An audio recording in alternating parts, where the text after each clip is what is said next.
Et yop les gens, on se retrouve alors pour l'épisode 5 de Islandia. Alors d'abord je vais vous montrer ce que ça donne. Par contre ils font du bruit ceux-là, donc je vais baisser le son. Hop. Donc comme vous voyez l'usine, le reproducteur marche.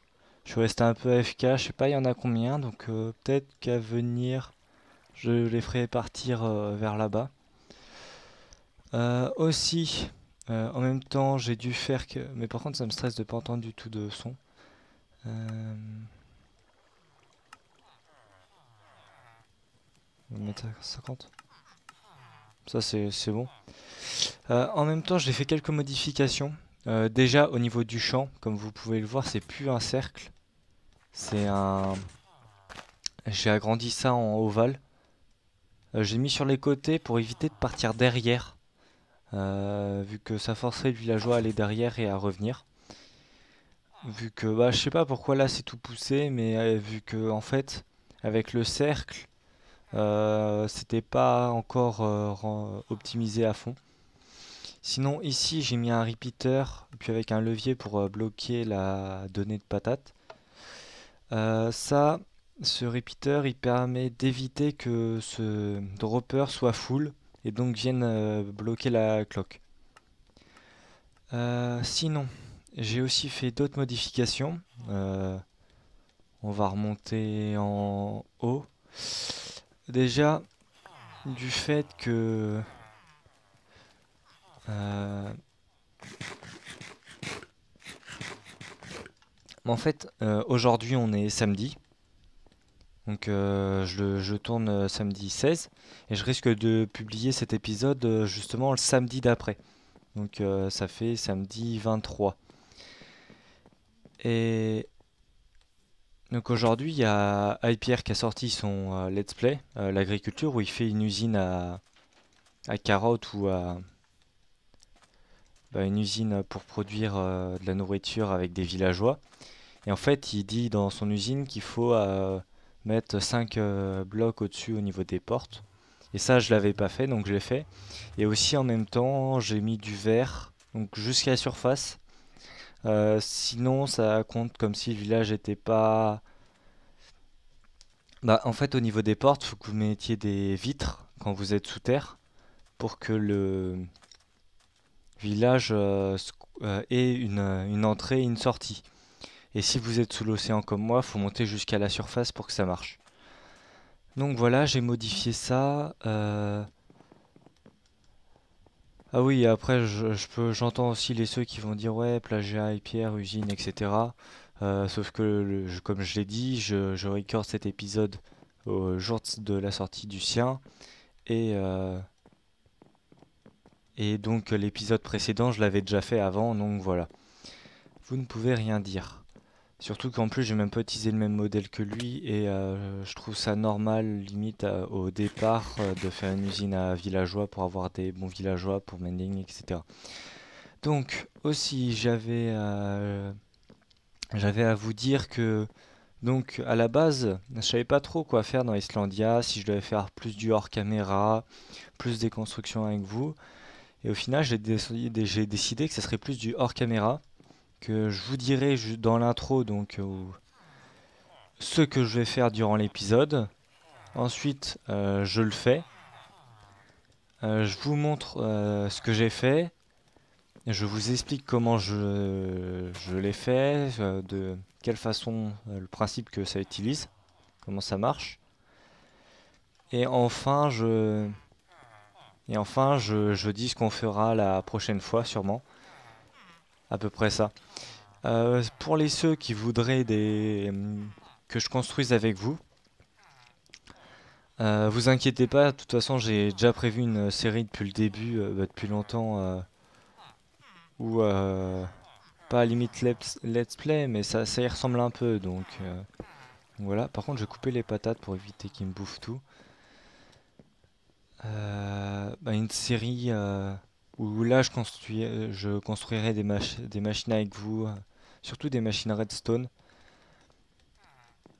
Et donc voilà. Donc ça sera plus du hors caméra. Et donc dans cet épisode, Je vais d'abord faire tout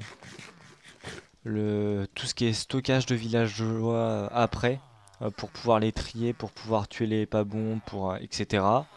Je vais aussi sûrement faire une usine, des petites usines là, dans un couloir après, comme une usine à canne à sucre très basique, une usine je sais pas, je peux faire des usines de quoi?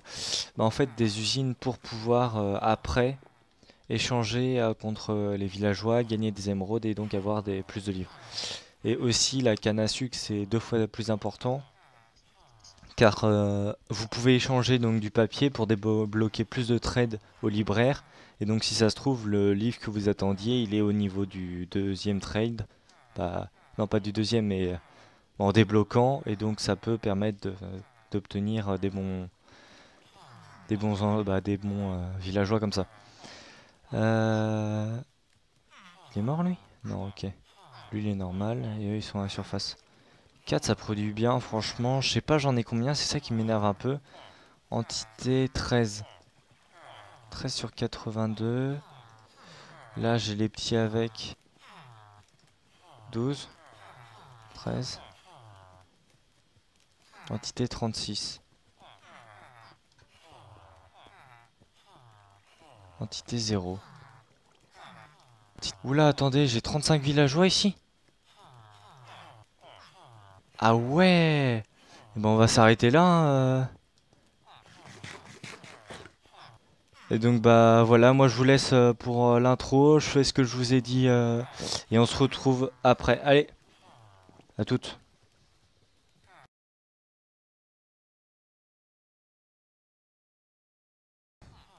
Et on se retrouve.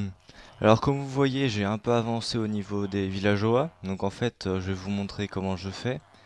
J'envoie un minecart qui part au niveau d'un canot d'eau et me ramène des villageois. Puis après, je les trie. What? Relag, oui. Lui, par exemple, il est bien. Après, il est pris totalement au pif, hein. Il part, ils viennent. Donc là, j'ai tous les libraires au niveau de cette ligne-là. Il y a lui aussi qui est très bien. Donc déjà 24 papiers, c'est le minimum. Donc meilleur trade à ce niveau-là. Et en plus de ça, s'il touch pour seulement 6 émeraudes. Donc voilà, ici j'ai mis des villageois qu'on pourrait changer par exemple. 14 c'est le minimum, moi aussi j'ai mis que les minimums. 16 c'est le minimum. Là je crois que c'est 8 le minimum. Faut que je vérifie. 16 c'est le minimum. Ah bah j'avais mis un villageois ici, il est mort, très bien. Et ici c'est pour le 8 que c'est le minimum. Et lui c'est quoi? C'est 15 ficelles, c'est le minimum aussi. Donc voilà. En gros je mets les villageois où c'est le minimum pour pouvoir ensuite avoir des émeraudes ici. Les libraires là-bas. Par contre je peux plus aller trop loin là. Vu que j'ai mes canaux d'eau en fait qui me servent de stockage au niveau des villageois. Donc je vais vous montrer. Alors,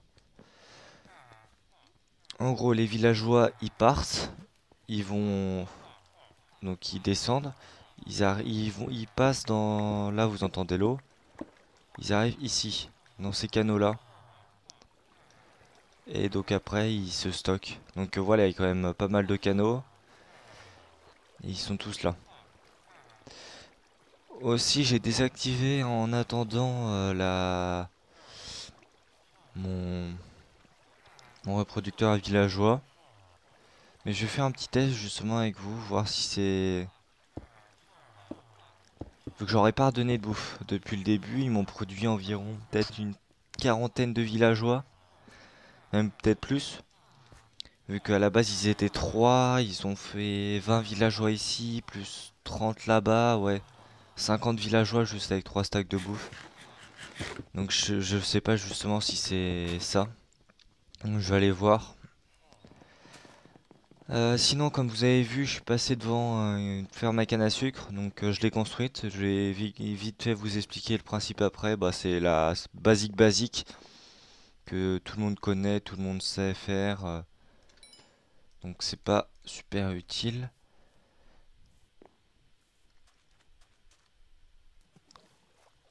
Donc ici j'ai bouché. Je vais voir s'il continue à se reproduire si je remets du verre.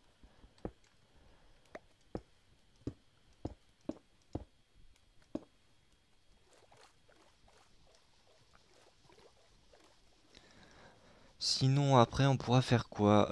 Ensuite je verrai si l'épisode est long. Bah déjà je vais finir ce que j'étais en train de faire. Peut-être un peu décorer le sol et les couloirs. Puis ensuite on ira peut-être visiter un peu les maisons des hôtes du Cerf. Bon, même si en vrai pour l'instant ils n'ont pas fait vraiment de maison. Sauf l'autre qu'on voit depuis le début. Qu'est-ce qu'ils ont des cœurs? Au pire je vais attendre, je vais vous dire si ça remarche ou pas. Sinon je redonnerai de la bouffe après. Donc les villageois que j'ai en trop, bah je les brûle dans la lave, hein. Comme ça en fait ça m'évite de perdre des points au niveau du village. Vu qu'il y a, je sais pas, des trucs au niveau des points de satisfaction. Puis j'ai un moustique qui me tourne autour. Enfin bref, ça on s'en fiche. Donc ça va faire ma canne à sucre. Minecart hopper qui récupère tout. Ça récupère même si ça drop ici. La canne à sucre pousse. Ici on a une cloque. Une double cloque. Donc là avec 5 stacks d'items. Et là avec 8 items. Donc je sais pas ça correspond à peu près à combien. Mais ça me paraît assez long au niveau du temps. Vu que faut savoir, en gros, ouais, ça sera à peu près poussé maximum quand ça drop. Donc voilà, c'est plutôt pas mal.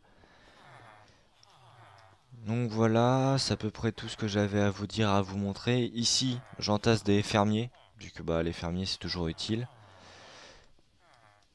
Et puis voilà, bah, je continue et on se retrouve dès que j'ai fini tout ça. Allez, à toutes. Mais pourquoi je fais ça? On se retrouve, alors c'est un peu spécial. Regardez ce que j'ai trouvé. Comme génération naturelle, une grotte de cette taille-là avec cette forme si particulière. Limite, en fait, on se croirait dans des cavernes de FK. De tout le temps que je joue à Minecraft, franchement, j'ai jamais vu ça. Bon, après, c'est pas non plus hyper longtemps que j'y joue, mais j'ai quand même un peu tryhard le jeu. Mais donc voilà, en fait, c'est là pour vous expliquer rapidement. Je suis parti chercher un stronghold pour récupérer des bouquins pour échanger contre mes villageois libraires. Donc le stronghold il doit pas être très loin et puis je tombe sur ça. Donc voilà, je tenais, bah, c'était juste rapidement pour vous le montrer. Puis on se retrouve à la base. Allez. Et donc on se retrouve pour la fin de l'épisode. Alors là je suis actuellement dehors. J'ai continué à trier les villageois. Au final il n'y en a pas vraiment qui ont un super mending.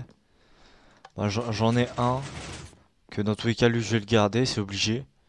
Ouais, vous allez comprendre pourquoi. Après, je vais devoir en tuer d'autres pour relibérer de la place. Ici, j'ai un peu modifié le pattern vu qu'en fait les couleurs, je les aime pas trop. Bon, je vais laisser vu que c'est fait, mais ça va justement en mode love là-bas, je sais pas. Là, c'est à peu près tout. Donc on sera le spawner XP. J'en remontrerai sûrement quelques villageois si j'en ai trouvé des bons. Puis voilà. Je vous laisse. Je vous dis, on se retrouve après, bah, pour un prochain épisode. Allez, bye!